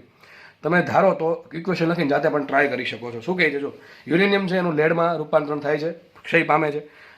ઓટોમેટિક તો પામશે નહીં, કારણ કે શું ઉત્પન્ન થશે, અહીંયા પરમાણુ ક્રમાંકે ઘટો અને પરમાણુ દળાંકે ઘટે છે, તો કંઈક તો ઉત્પન્ન થયું હશે. એવા કણો ઉત્પન્ન થયા હશે જેની પાસે કંઈક વિદ્યુત ભારે હોય અને એક થોડુંક દળપણ હશે. તો આલ્ફા અને બીટા ઉત્પન્ન થયા છે. હવે જો ખાલી બીટા લખવું છે, બીટા આપણે શું સમજશું, બે ઉત્પન્ન કરશું તો આન્સર નહીં થાય, તો ક્વેશ્ચન સોલ્વ નહીં થાય, સોરી, બરાબર છે. તો આપણે કોઈ એક લેવો પડશે. કયો લેવાનું કીધું મેં તમને? Beta minus. તો લખી નાખો ઇક્વેશન. યુનિયનમાં તો શું ઉત્પન્ન થઈ ગયું? લેડ 82 206. ધારો કે આલ્ફા ઉત્પન્ન થયો, કેટલા ઉત્પન્ન થયા શોધવાના છે. ધારો કે એક્સ ઉત્પન્ન થયા, આપણને ખબર નથી ભાઈ કેટલા ઉત્પન્ન થયા, એક્સ ઉત્પન્ન થયા, અને સામે માનો કે વાય જેટલા બીટા ગણ ઉત્પન્ન થયા. જો આ એક્સ વાય શોધવાનું છે, રકમમાં તમારે એક્સ શોધવાનું. ટૂંકમાં આમાંથી તમે આમાં જાઓ છો તો કેટલા આલ્ફા ગણ ઉત્પન્ન થવા જોઈએ અને કેટલા બીટા ગણ ઉત્પન્ન થવા જોઈએ. પેલા મેથમેટિક્સના આપણા કોયડા જેવું છે, કોયડા જેવો દાખલો છે, બરાબર છે. તો આલ્ફા ગણ, એક આલ્ફા ગણ ઉત્પન્ન થાય શું થાય? આલ્ફાને શું લખાય? 2He4, એટલે શું લખાય? 2 4. અને બીટા ગણ, તો મેં તમને શું કીધું? બીટા ગણની ચોખવટ ના પડે લેવાનો, કોઈ બીટા માઇનસ લેવાનો. બીટા માઇનસ એટલે લેવાનું ઇલેક્ટ્રોન. ઇલેક્ટ્રોનનું દર કેટલો હોય? ઇલેક્ટ્રોનનું દર હોય -1. દળ કેટલું હોય? 0 લેવાનું. કેટલું લેવાનું? 0. તો બસ થઈ ગયું. પ્લસ કંઈક ઉર્જા ઉત્પન્ન થઈ હશે. આપણે એમાં કોઈ અત્યારે ઇન્ટરેસ્ટ નથી દાખલો સોલ્વ કરવા માટે. બાકી હકીકત તો આપણે ઇન્ટરેસ્ટમાં કેટલી ઉર્જા ઉત્પન્ન થાય છે, બરાબર. ન્યુક્લિયર રિએક્ટરમાં એ તો કામ થાય છે બધું. તો ચલો આપણે આગળ વધીએ. તો આપણે એક્સ વાય શોધવા કરવાનું શું? કંઈ વાંધો નહીં સર, કંઈ છે નહીં કરવાનું. મારી પાસે બે વેરિયેબલ છે, મારે એક્સ શોધવાનું છે, મારે વાય શોધવાનું છે. શું શોધવાનું છે? મારે એક્સ શોધવાનું છે, મારે વાય શોધવાનું છે. તો બે વેરિયેબલ છે, બે વસ્તુ શોધવાની છે, તો મારે મિનિમમ બે ઇક્વેશન જોશે. તો કંઈ નહીં, બે ઇક્વેશન મળી જશે. એક બનશે ઝેડ પરથી ને એક બનશે એ પરથી. ચલો સરખાઈ દઈએ. ચલો અહીંથી જોઈએ. 92 બરાબર આ બાજુ 92, આ બાજુ કુલ 92 થવું છે. ચલો શું લખું? 92 બરાબર શું આવશે? એક તો 82 એકલો છે, અહીં કોઈનો એક હોય ને ભાઈ, લેડનો એક અણુ, એક મોલ લઈ શકો અથવા એક પરમાણુ લઈ શકો તમે. તો 82 પ્લસ એક આલ્ફા ઉત્પન્ન થાય તો ઝેડ 2 હોય. આ કેટલા ઉત્પન્ન થયા? એક્સ ઉત્પન્ન થયા, કેટલા હશે? 2x હશે. તો આ ખબર પડવી જોઈએ ખાસ. એક આલ્ફા ઉત્પન્ન થાય તો કેટલો પરમાણુ ક્રમાંક હોય? 2 હોય. અહીં કેટલા આલ્ફા ઉત્પન્ન થયા? એક્સ ઉત્પન્ન થાય કેટલો હશે? 2x હશે. પ્લસ અહીંયા એક બીટા એટલે કે ઇલેક્ટ્રોન ઉત્પન્ન થાય તો ઝેડ કેટલો હોય? -1 હોય. તો કેટલા ઉત્પન્ન થયા? વાય તો શું આવશે? -1 × y. તો એક ઇક્વેશન બની ગયું. આ 82 ને આ બાજુ શું થાય? 10 બરાબર 2x - y. આ બેનું એક ઇક્વેશન ફટાફટ બનાવે. બીજું ઇક્વેશન ચલો આપણે ઝેડ પરથી બનાવ્યું, હવે બનાવે એ પરથી. તો આ બાજુ 238 છે. શું લખાશે અહીંયા? 238 બરાબર અહીંયા શું આવશે? 206 પ્લસ શું આવશે? આ બેનો ગુણાકાર 4x પ્લસ આ બેનો ગુણાકાર 0 × y. તમને હમણાં કીધું જ્યારે બીટા માઇનસ કે બીટા પ્લસ ઉત્પન્ન થાય ત્યારે પરમાણુ દળ એમાં કોઈ ફરક પડે ને, એટલા માટે સિમ્પલ 0 આવ્યું, બરાબર. તો મૂકો કિંમત. હવે આ બાજુ આને લઈ ગયો 238 માંથી 206 બાદ કરો શું? 32 બરાબર 4x આવશે ને, પ્લસ 0, બરાબર. તો x બરાબર શું આવશે? 8 × 32. તો x બરાબર આવ્યા 8. કેટલા આવ્યા? x બરાબર 8 આવ્યા. x ની કિંમત મળી ગઈ, મતલબ શું થયો? 8 આલ્ફા કણ ઉત્પન્ન થયા છે. કેટલા ઉત્પન્ન થયા છે? 8 આલ્ફા કણ. એ કિંમત અહીંયા મૂકો તો શું આવશે? માટે 10x બરાબર 2 × 8 મૂકો માઇનસ વાય મૂકો તો શું આવશે? 8 × 2 = 16. અને વાય ને લાવો આ બાજુ, તો વાય બરાબર 8 × 2 = 16 - 10 કેટલા આવશે? 6 બીટા ગણ. કેટલા ઉત્પન્ન થશે? 6. તો લખી દઈએ x બરાબર 8 ને y બરાબર 6. તો કેટલા આવશે? 6 બીટા એટલે કયા આવશે? બીટા માઇનસ કણ ઉત્પન્ન થયા છે. દાખલા જો આવા પૂછાય છે, આવા દાખલા જીનીટમાં પૂછાય છે ભાઈ, રોકડા માર્ક્સ. વિચારો કદાચ આ થિયરી વાંચી નો યાદ નો તો આ તો આવડી જવું જોઈએ, પણ આ ખાસ ભૂલવા નહીં. આલ્ફા માટે શું થાય? હવે આ ભૂલાય કે ચેપ્ટર ભાઈ રહેવા દેવું પડે, બરાબર છે. આટલી ખબર ન પડતી હોય. આ ચેપ્ટર 1 માં કીધેલું છે, ચેપ્ટર 1 માં કીધેલું છે આલ્ફા શું છે ને બીટા શું છે, બરાબર. ઓકે ચલો, દાખલા આ ટાઈપનો પૂછે છે ને, લગભગ આ દાખલો લગભગ દાખલો પૂછાયેલો છે લગભગ, બરાબર છે. એ આપણે કંઈ મહત્વ નથી, પણ આ ટાઈપના દાખલા પૂછાય આમાં રોકડા માર્ક્સ આવે, કોઈને જવા જ નહીં, ભૂલથી ના જવા જોઈએ, એટલે આમાં કંઈ છે જ નહીં, બરાબર છે. જસ્ટ ખાલી ઇક્વેશન બેલેન્સ કરવાનું છે. ચલો એક દાખલો તમારી સામે દેખાય છે અહીંયા ઉપર, બરાબર. એ માટે તમે લખવાનું છે. તમારી પાસે એક તત્વ હતું એક્સ, પરમાણુ ક્રમાંક ઝેડ છે, પરમાણુ દળાંક એ છે, એમાંથી બીટા માઇનસ ઉત્પન્ન થયો એટલે બેનું x1, જે x1 બન્યો એમાંથી પાછું આલ્ફા ઉત્પન્ન થયો એટલે શું બન્યું? x2 બન્યું. અને જે x2 બને છે એમાંથી પાછું માનો કે બીટા પ્લસ બન્યું હતું x3 બન્યું. છેલ્લે x3 શું આવશે? x3 માટે જે x3 બને છે એના માટે ઝેડ કેટલા હશે, એના માટે એ કેટલા હશે? આવડશે કે નહીં આવડે? હવે હું તમને ફટાફટ હિન્ટ આપી દઉં છું, દાખલો ગણાવતો છું ને, કારણ કે આવું લોલીપોપ જેવું તો આવડવું જોઈએ, સમજ પડે કે ન પડે? બીટા -1 શું કે પેલી ખબર પડવી જોઈએ, અહીં શું આવશે? -1. સમજ પડે કે ન પડે? બીટા માઇનસ એટલે શું? ઇલેક્ટ્રોન ઉત્પન્ન થયો હશે. ઇલેક્ટ્રોન ઉત્પન્ન થાય તો શું થાય? પરમાણુ ક્રમાંક છે શું થાય? એક જેટલો વધે છે, કેટલો ઝેડ કેટલો થાય? Z+1. અરે લખી નાખવાનું ઇક્વેશન, આ રીતનું ઇક્વેશન લખી નાખવાનું, બરાબર છે. તો અહીં Z+1 - 1 જે થઈ ગયો ઝેડ, અને પરમાણુ જો બીટા ઉત્પન્ન થાય ને, બીટા કોઈ પણ ગણ, તો પરમાણુ દળાંક એમાં કોઈ ફરક પડે. થઈ ગયો આટલું. ચલો તો x1 છે એ કેવું બનશે? Z+1 નહીં. ચલો હવે એમાં શું ઉત્પન્ન થાય છે? આલ્ફા ઉત્પન્ન થાય. લખી નાખવાનું. આલ્ફા શું લખાય? 2 4. તો અહીંયા +2 આવ્યા. તો હવે અહીંયા કેટલા હશે? અહીંયા જેટલા છે એમાંથી -2 કરું તો કેટલા છે? Z+1. ભાઈ તમને ખબર ન પડે, તમે જાતે ગણજો ભાઈ, બરાબર. હું તમને ફટાફટ ગણાવું છું, કારણ કે આ તો હું એવું એક્સપેક્ટ કરું કે તમને આટલું તો આવડતું હશે, બરાબર છે. તો Z+1 આગળ હતો, એમાંથી એક આલ્ફા ઉત્પન્ન એટલે -2 આવશે. તો શું વધે? Z-, અહીં શું આવશે? Z-1. અને અહીંયા એક આલ્ફા ઉત્પન્ન થાય કેટલા? 4 જેટલો પરમાણુ દળાંક લઈ જાય ત્યાં વધે કેટલો? A-4. ટૂંકમાં 100 વાતની એક વાત, આ બેનો સરળો આનો જેટલો થઈ જવો કરો સરળો. ચલો z માઇનસ વન પ્લસ બે શું આવે? z પ્લસ વન આવી ગયો. ચલો આવી ગયો. આગળ વધીએ તો તમારા શું આન્સર આવશે? x2 આવશે z માઇનસ વન એ માઇનસ ફોર. હવે આપણે ઉત્પન્ન કરીશું beta plus one. Beta plus one કોને કહેવાય? પોઝિટ્રોનને. એટલે પ્લસ વન ઝીરો. શું આવશે? Plus one zero. તો વિચારો z માઇનસ વન હતું, અહીંયા પ્લસ વન એક વયો ગયો. શું આવશે? વિચારો અહીં શું આવે? અહીં z માઇનસ વન આવે સાહેબ. z માઇનસ ટુ આવે. શું આવે અહીંયા? z માઇનસ કરો બેન સરળ. ચલો z minus two plus one શું આવે? z માઇનસ વન આવશે કે નહીં આવે? તો તમને મળી ગયું z માઇનસ ટુ આવશે. અહીંયા શું આવશે? a minus four. તો તમારો આન્સર શું આવશે? x3 શું હશે? x3 z minus two a minus four. x2 શું હશે? આમાં તમને જાતે આપવો તો પણ મેં જ ગણી દીધો છે. a માઇનસ ફોર અને x1 શું આવે? z plus one. હવે તમે આવું કરી દે. ચલો દાખલો ગણો જાતે. આ દાખલો બેઠો ગણો આખો નવો ઇક્વેશન આવો છે. ચલો દાખલો જાતે ગણજો. બરાબર છે. શું છે? એક્સ ઝેડ એ છે, એમાંથી બે બીટા માઇનસ કણ ઉત્પન્ન થાય છે તો x1 બને છે. જે x1 બન્યો એમાંથી 3 આલ્ફા કણ ઉત્પન્ન થયા તો x2 બને છે. જે x2 બને છે એમાંથી 4 બીટા પ્લસ કણ ઉત્પન્ન થયા તો x3 બને. તો તમારે ત્રણેય માટે લખવાનું છે. દાખલો હોમવર્કમાં. બરાબર છે. હોમવર્કમાં દાખલો છે. નેક્સ્ટ ક્વેશ્ચન છે. ચલો આગળ વધીએ ફટાફટ. શું કહે છે? z બરાબર 92 અને a બરાબર છે 238. z બરાબર 92 અને a ઇઝ ઇક્વલ ટુ 238. બરાબર છે. ટૂંકમાં કોની વાત કરે? યુરેનિયમની વાત કરે છે. આપણે જરૂર છે. આગળ વધીએ. દ્વારા ઉત્સર્જિત થતા કણોની શ્રેણી. આ જે યુરેનિયમ છે એમાંથી આટલા કણો ઉત્પન્ન થાય છે. પહેલા કયો ઉત્પન્ન થયો? આલ્ફા. પછી પાછું ઉત્પન્ન થયું આલ્ફા. પછી ઉત્પન્ન થયું બીટા માઇનસ વન. પછી ઉત્પન્ન થયું બીટા માઇનસ વન. પછી ઉત્પન્ન થયું આલ્ફા. ફરી પાછો આલ્ફા. ફરી પાછો આલ્ફા. ફરી પાછો આલ્ફા. પછી beta minus one. Beta minus one. પછી પાછો આલ્ફા. પછી બીટા પ્લસ. પછી આલ્ફા ઉત્પન્ન થતા હોય તો પરિણામી ન્યુક્લિયસ માટે ઝેડ અને એ શોધવાનું છે. ચલો ઘણા કેસ કેટલો મોટો દાખલો છે. આમ ગણવા છે કેટલી વાર લાગે? એમ ગણવાનું જ નહીં તો સર કેમ ગણવાનું? કુલ કેટલા ઉત્પન્ન થયા આલ્ફા ગણી લો. ચલો પહેલા કોણ હતું? યુરેનિયમ 92 238. બરાબર. પહેલા લખીને આટલું પહેલા હતું. ધારો કે વાય બને છે. કોણ બને છે? વાય બને છે. વાય બને આપણે શોધવાનું છે એના માટે ઝેડ ને. આગળ વધીએ. કેટલા આલ્ફા ઉત્પન્ન થયા? તો 1 2 3 4 5 6 7 ને 8. 8 આલ્ફા ઉત્પન્ન થયા. તો શું લખશું આપણે? 8 આલ્ફા ઉત્પન્ન થયા. એક આલ્ફા માટે કેટલું હોય? 2 4. કેટલું હોય? 2 4. પ્લસ આગળ વધીએ. બીટા માઇનસ ગણી નાખીએ. કેટલા બીટા માઇનસ ઉત્પન્ન થયા? 1 2 3 અને 4. 4 જેટલા બીટા માઇનસ. તો બીટા માઇનસ લખશું. બીટા માઇનસ શું લખાય? -10. ખબર ન પડે બીટા માઇનસ લખી નાખવાનું ઇલેક્ટ્રોન. બરાબર ને? -10. 4 ઉત્પન્ન થયા છે આ. અને પ્લસ શું આવશે? બીટા પ્લસ કણ. શું આવશે? બીટા પ્લસ ને. બીટા પ્લસ થાય પોઝિટ્રોન. તો +1 0. કેટલા ઉત્પન્ન થયા છે? 1 ને 2. 2 ઉત્પન્ન થયા બીટા પ્લસ. લખતા આવડશે કે નહીં આવડે? બરાબર. આપણે પહેલાં ઇક્વેશન લખી નાખ્યું. હવે તમારે જસ્ટ શું કરવાનું છે? બેલેન્સ કરવાનું છે. તો પહેલાં આપણે ઝેડ ગણી નાખીએ. પછી આપણે શું કરશું? એ ગણશું. કોઈ પણ ગણી શકો તમે. તો જો એ ઝેડ બરાબર કેટલા? અહીંયા 8 દૂર 16 લઈ ગયો. 92 ઝેડ હતો. 92 જેટલો ઝેડ હતો.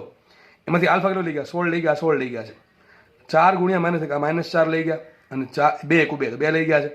તો 16 - 4 12 આવશે. 12 ને 2 14. તો 92 માંથી 14 જેટલો ઝેડ આ 3 કણો લઈ ગયા. ફરીથી કહું છું. 8 દુ 16. બરાબર છે.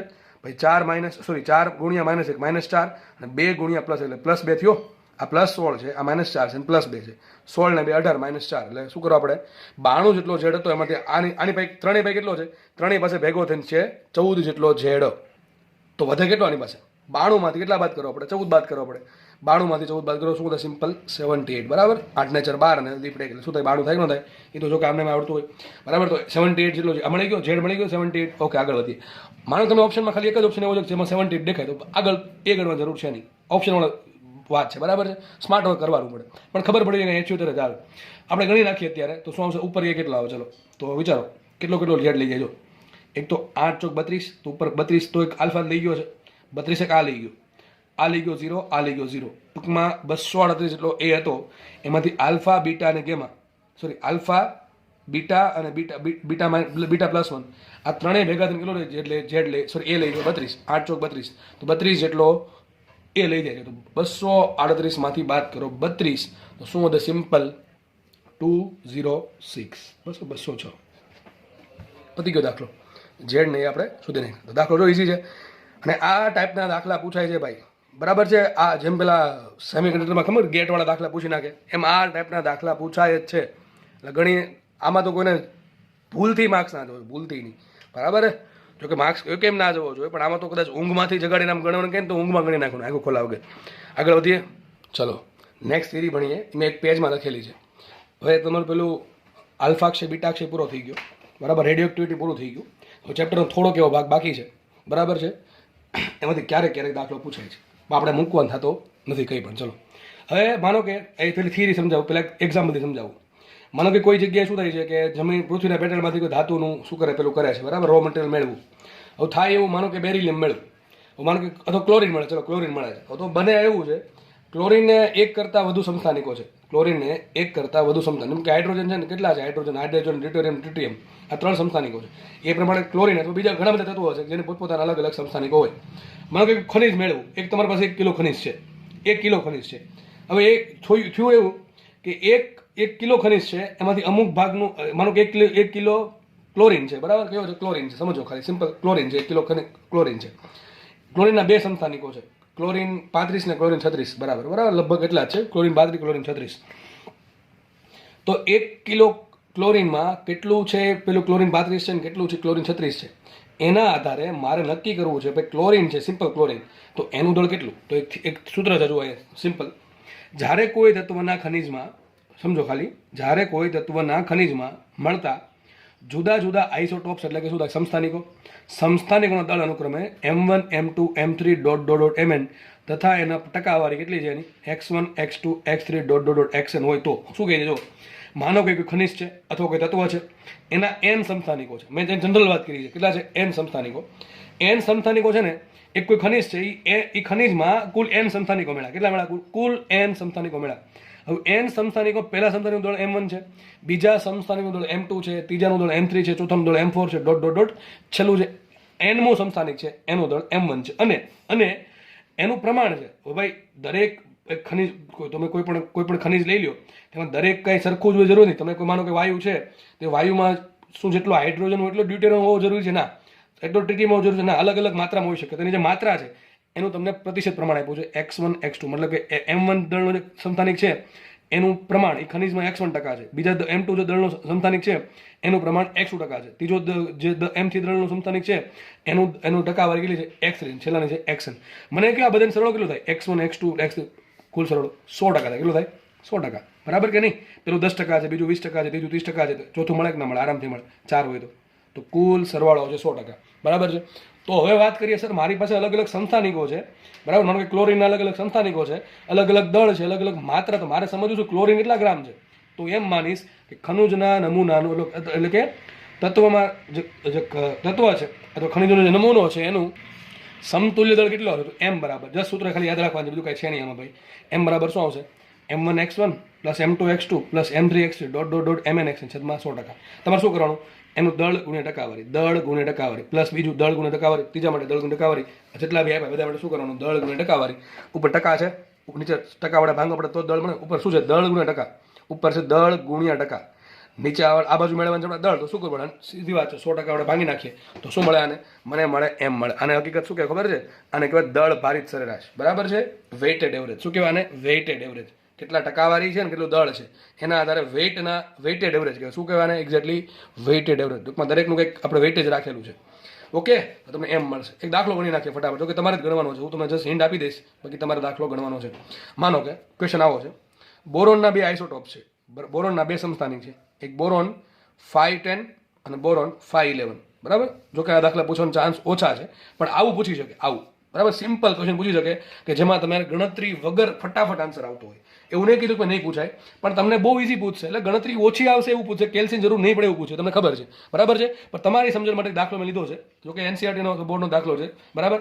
બોરોનના 2 આઇસોટોપ છે, બોરોન 510 અને બોરોન 511 ના દળ અનુક્રમે ટૂંકમાં આનું દળ કેટલું છે? 10.01294 u AMU, અને આજે 11 વાળો દળ છે, એનું ઓબ્વિયસ વાત છે, દળ કેટલું છે? 11.0931 u મળે છે.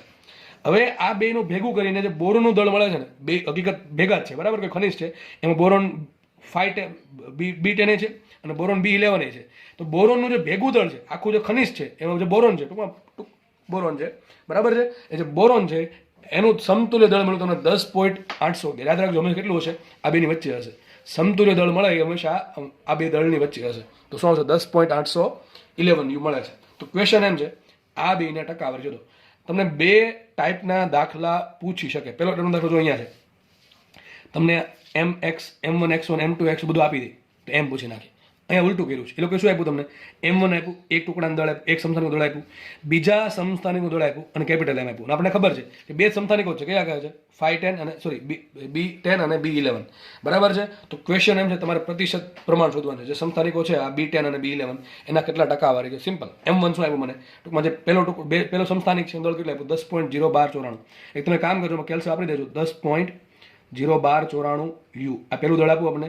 બીજો સમસ્થાનિક કેટલું છે એનું દળ આપ્યું 11.00931 યુ. માનો કે આની ટકાવારી 101% છે અને આની ટકાવારી 100% છે. તો મને સિમ્પલ વિચારીને કહો કે બેનો સરળો શું છે? કારણ કે બે સમસ્થાનિક છે, ત્રીજું કોઈ છે જ નહીં. તો સીધી વાત છે, એટલે આની પ્રતિશત ટકા અને આના ટકાનો સરળો કુલ કિલો 100% હોય. કારણ કે બે ભેગા થઈને શું બનાવે? આખું બોરોન બનાવે છે.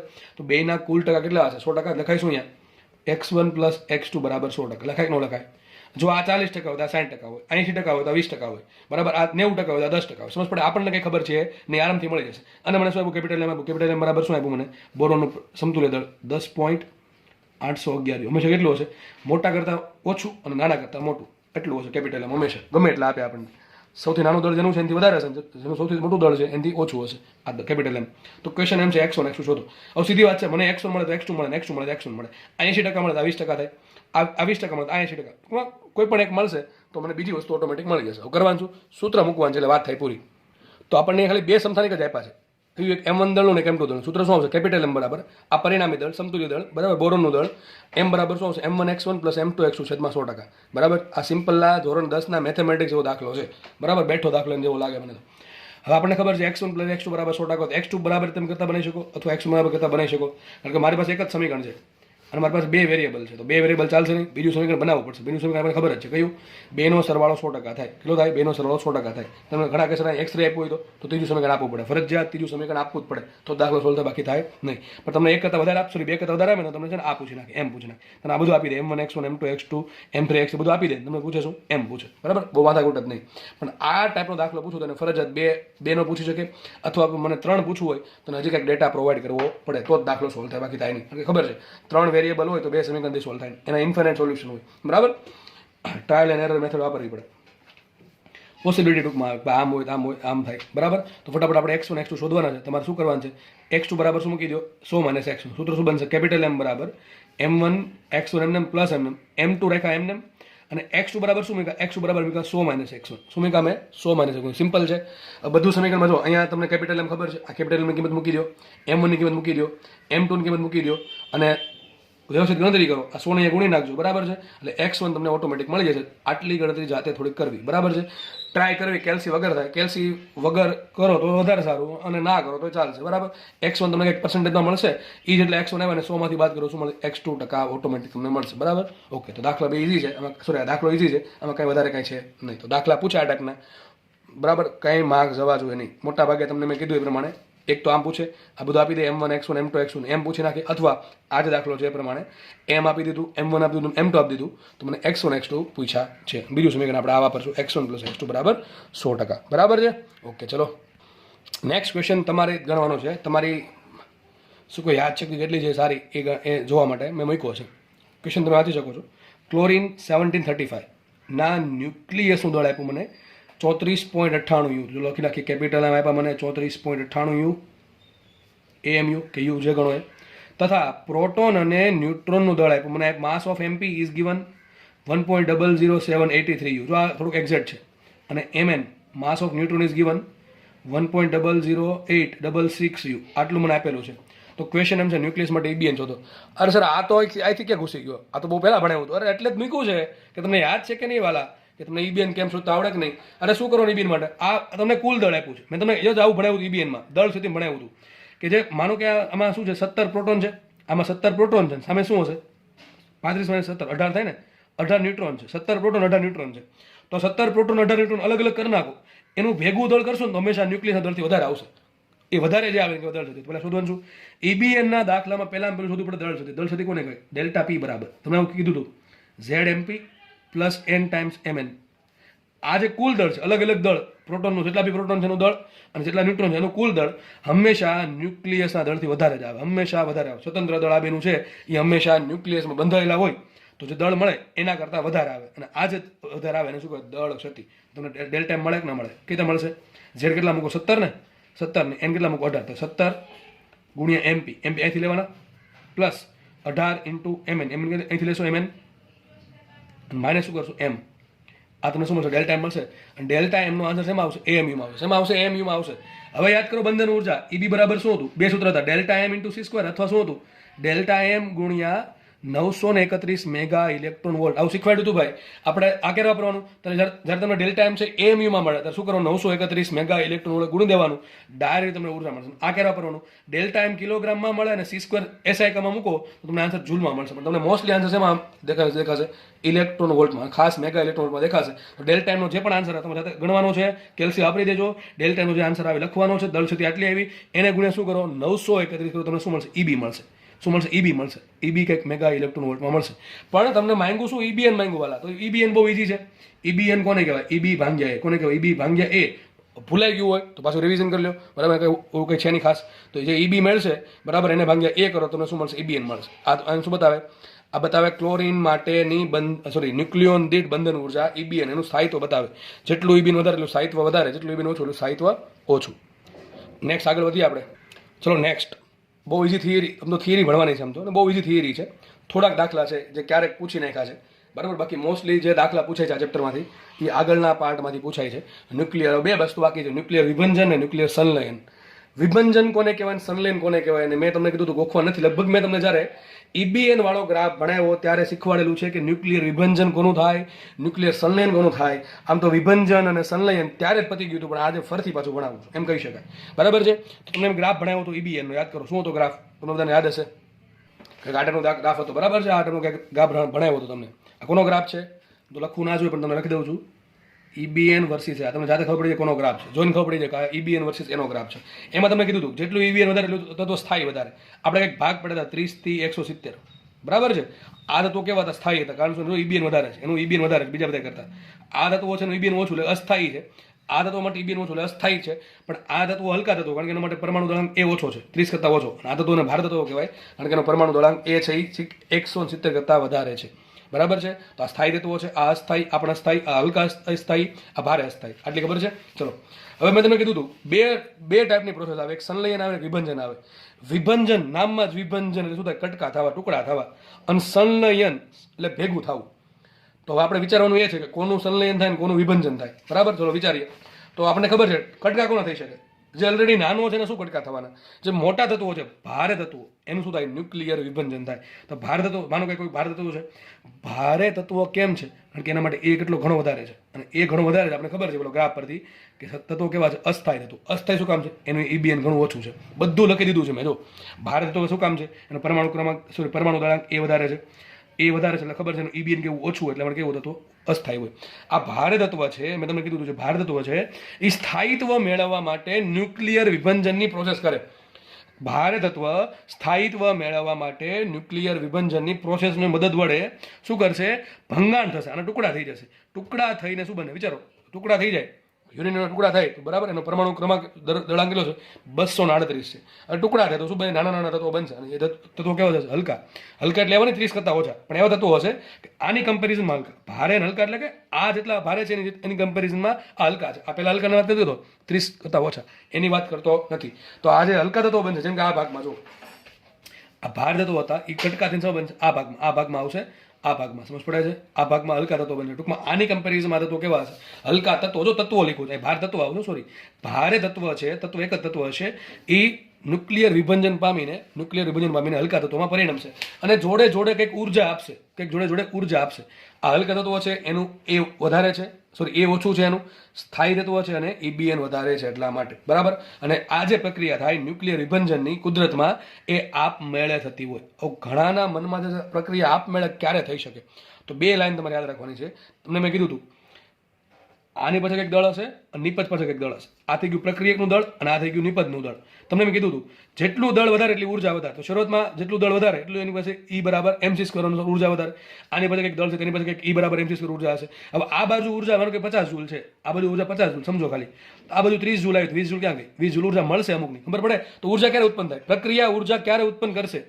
બરાબર છે. પ્રક્રિયા ઉર્જા ક્યારે ઉત્પન્ન થાય અથવા જ્યારે પ્રક્રિયા ક્યારે આપમેળે થાય, યાદ રાખો, જ્યારે પ્રક્રિયા ઉર્જા ઉત્પન્ન કરતી હોય ને તો જ પ્રક્રિયા આપમેળે થતી હોય.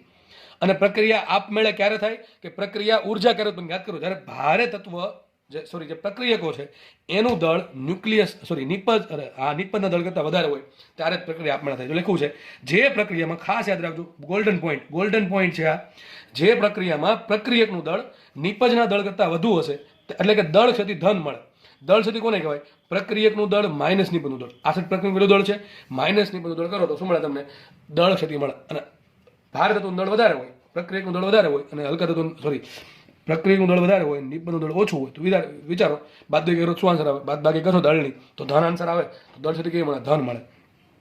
તો પ્રક્રિયકના દળ કરતાં નિપજનું દળ ઓછું હોય અથવા પ્રક્રિયકનું દળ વધારે હોય તો દળ ક્ષતિ ધન આવશે, અને દળ ક્ષતિ ધન આવશે તો ઉર્જા મળશે. કેટલી ઉર્જા મળે? તો સિમ્પલ વસ્તુ છે, ડેલ્ટા MC સ્ક્વેર. તો પ્રક્રિયકનું દળ લેવાનું, માઇનસ શું કરો? નિપજનું દળ કરવાનું. આ થઈ ગઈ દળ ક્ષતિ, ઇન્ટુ શું કરો? C² કરો. મને શેમાં આન્સર આવે? જૂલમાં આન્સર આવે. આ બે કિલોમાં લેવા પડે. અથવા આપણે સિમ્પલ આ વાપરશું સૂત્ર કે ભાઈ પ્રક્રિયકનું દળ છે એમાંથી નિપજનું દળ બાદ કરી દઉં. માનો કે આ બંને AMUમાં આપેલા તો યુમાં આપેલા છે, તો મને કંઈક દળ ક્ષતિ મળશે ડેલ્ટા M યુમાં, ઇન્ટુ શું કરી દઉં? 931 મેગા ઇલેક્ટ્રોન વોલ્ટ. તો મને શું મળશે? ઉર્જા મળી ગઈ. આ ઉર્જા કેટલી હશે? આટલી હશે સર, આટલી હશે. આટલી કેટલી? પ્રક્રિયકનું દળ માઇનસ નિપજનું દળ, એ બેની બાદબાકીથી શું મળશે તમને? મળશે તમને દળ ક્ષતિ, ઇન્ટુ શું કરો? 931 મેગા ઇલેક્ટ્રોન વોલ્ટ. આ બંને શેમાં હોવા જોઈએ? આ આન્સર તમારો AMUમાં અથવા સિમ્પલ આપણે એને યુ વડે દર્શાવીએ તો યુમાં હોવો જોઈએ. બરાબર છે. તો પ્રક્રિયા આપમેળે ક્યારે થાય? ઉર્જા ઉત્પન્ન કરતી હોય તો. જ્યારે પ્રક્રિયા એક્ઝોથર્મિક એટલે કે લગભગ ઉષ્માક્ષેપક, આવું કંઈક નામ છે, ઉષ્માક્ષેપક એક્ઝોથર્મિક પ્રોસેસ હોય ત્યારે, મતલબ કે ઉષ્માક્ષેપક એટલે પ્રક્રિયામાં ઉર્જા ઉત્પન્ન થાય છે, અને ઉર્જા ઉત્પન્ન થતી હોય તો પ્રક્રિયા આપમેળે થતી હોય. બાકી વિચારો ને, પ્રક્રિયાને તમારે ઉર્જા આપવી પડતી હોય, બહારથી ઉર્જા આપવી પડતી હોય તો પ્રક્રિયા આપમેળે થાય નહીં. સીધી વાત છે. ઉર્જા આપશો તો જ પ્રક્રિયા થશે. અમુક પ્રક્રિયા એવી હોય જે આપમેળે થઈને સામેથી ઉર્જા આપે, બરાબર, જેને આપણે સાદી ભાષામાં ઉષ્માક્ષેપક પ્રક્રિયા અથવા ઇંગ્લિશમાં કહેવાય એક્ઝોથર્મિક રિએક્શન કહેવાય. બરાબર છે. તો આ પ્રક્રિયા આપમેળે થાય છે. ખાસ યાદ રાખજો, જે પ્રક્રિયામાં પ્રક્રિયાનું દળ નિપજના દળ કરતાં વધારે હોય, એટલે કે દળ સુધી ધન બને, એ પ્રક્રિયા આપમેળે થાય. બીજી એક લાઈન, બીજી મહત્વની લાઈન, મોસ્ટ MP, તમને એક ઇક્વેશન આપી દેશે. અને નક્કી કરવાનું કે પ્રક્રિયા આપમેળે થશે કે નહીં. જોઈને ખબર કેમ પડે? એક વસ્તુ જો, આ ભારે તત્વો હતા, બેના હલકા તત્વો, મોટા ભાગે પ્રક્રિયા કેવી આપમેળે હોય? મોટા ભાગની પ્રક્રિયા આપમેળે હોય. બરાબર છે. હવે ભારે તત્વ માટે EBN કેટલું હતું? ઓછું હતું, વધારે? ઓછું હતું એટલે અસ્થાયી છે, એટલે તે વિભંજન પામે છે. અને જે હલકા તત્વો બેન એના માટે EBN કેવું છે? વધારે છે. આને પરથી એક મહત્વની વસ્તુ ખબર પડી કે પ્રક્રિયકનું EBN છે એ નિપજ કરતાં ઓછું હોય. જો આ પ્રક્રિયક છે એનું EBN ઓછું છે નિપજ કરતાં, તો પ્રક્રિયા આપમેળે થાય. ફરીથી કહું છું, જ્યારે પ્રક્રિયકનું EBN જે પેલું શું કહેવાય નિપજ છે એના EBN કરતાં પ્રક્રિયકનું EBN ઓછું હોય તો પ્રક્રિયા આપમેળે થાય. અથવા નિપજનું EBN, જો EBN કહું છું, EBN, જો પ્રક્રિયકનું EBN ફરીથી બોલું, નિપજનું EBN પ્રક્રિયકના EBN કરતાં વધારે હોય, અથવા એમથી ઉલટું, પ્રક્રિયકનું EBN નિપજના EBN કરતાં ઓછું હોય ત્યારે પ્રક્રિયા આપમેળે થાય. સીધું લખ્યું છે, જે પ્રક્રિયામાં નિપજનું EBN પ્રક્રિયક કરતાં વધારે હોય ત્યારે પ્રક્રિયા આપમેળે થશે. તો નિપજનું EBN તમારે જોવાનું અને પ્રક્રિયકનું EBN જોવાનું. જો વધારે હોય નિપજનું તો પ્રક્રિયા ઓટોમેટિકલી આપમેળે થશે. બરાબર, પ્રક્રિયા આપમેળે થશે અને પ્રક્રિયા ઉર્જા મળશે, ઉર્જાનું ઉત્સર્જન કરશે, અને આને કહેવાય ઉષ્માક્ષેપક અથવા એક્ઝોથર્મિક રિએક્શન. તો આ ખાસ બધું છે, ગોલ્ડન પોઈન્ટ છે ભાઈ. એક પેજમાં ઘણું બધું સમજાવી દીધું. બરાબર છે. તો ખાસ યાદ રાખવાનું. જો તમને પેલો ગ્રાફ સમજાવી દઉં ફટાફટ. જો આ ગ્રાફ શું કહેતો હતો આપણે સમજીએ. માનો કે મારી પાસે કોઈ તત્વ ભારે તત્વ A છે, તમને ઘણી વખત છે ને આ ગ્રાફ આપી દે અને પ્રક્રિયા લખવાનું કહે. બરાબર છે. તો ભારે તત્વ A છે એ શું કરે? ભારે તત્વ A છે એ સ્થાયિત્વ મેળવવા માટે 2 કે તેથી વધારે હલકા તત્વોમાં વિભાજન પામશે. બરાબર છે. કારણ કે વિચારો ને, આટલું બધું મોટું ન્યુક્લિયસ હોય એનો, એ એટલો બધો મોટો હોય, એક તત્વ તો બનશે નહીં, 2 બને. કેટલા બને? 2 બને. આ તો શું કહેવાય? આથી સિક્વન્શિયલ પ્રોસેસ હોય. એક પ્રોસેસ ના હોય, આ ઘણા વર્ષો સુધી ચાલતી પ્રોસેસ હોય. સિક્વન્શિયલ, એકમાંથી બીજું બને, બીજામાં ત્રીજું બને, એવું બના કરે. સ્થાયિત્વ મળે ત્યાં સુધી. બરાબર છે. ત્યાં સુધી ઘણો વર્ષોનો સમય વીતી ગયો હોય. તો માનો કે કોઈ ભાર તત્વ A છે, એને સ્થાયિત્વ મેળવવું છે, તો આમ તો જઈ શકે નહીં, આમ જ આવવું પડશે. હવે આમ આવવું એટલે શું થાય? હલકું થવું. હલકું ક્યારે થાય? હલકું થવું મતલબ કે ભંગાણ થવું. ભંગાણ થવું એટલે એમ તો ના કહી શકે ભંગાણ થયું, મતલબ કે એમ કહેશું આપણે ન્યુક્લિયર વિભંજન થયું.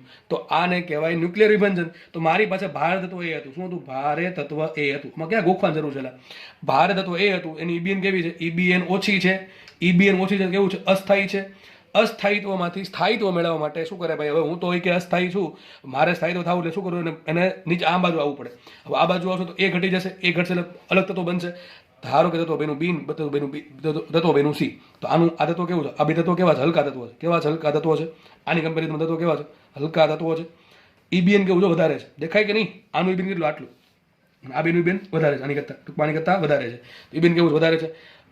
પ્રક્રિયા કરતા નિપજના ઈબીએન વધારે, મતલબ પ્રક્રિયા કેવી છે?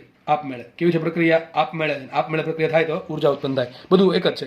ઉર્જા ઉત્પન્ન થાય તો પ્રક્રિયા આપમેળે થાય, એમ કહી શકો તમે. બરાબર. તો સમીકરણ શું આવશે? એ ગોસ ટુ બી પ્લસ સી પ્લસ ઉર્જા. બરાબર. ખબર પડી ગઈ? ન પડી ગઈ? ચલો, ન્યુક્લિયર વિખંડન મેળવ્યા પછી આપણે ભણશું ન્યુક્લિયર સંલયન. ચલો, એ સમજ પડી ગઈ. આમાં સમજતા કઈ વાર લાગશે નહીં. પહેલી વસ્તુ ન્યુક્લિયર સંલયન કરવાનું છે. સંલયન એટલે ભેગું થવું. સંલયન એટલે ભેગું થવું.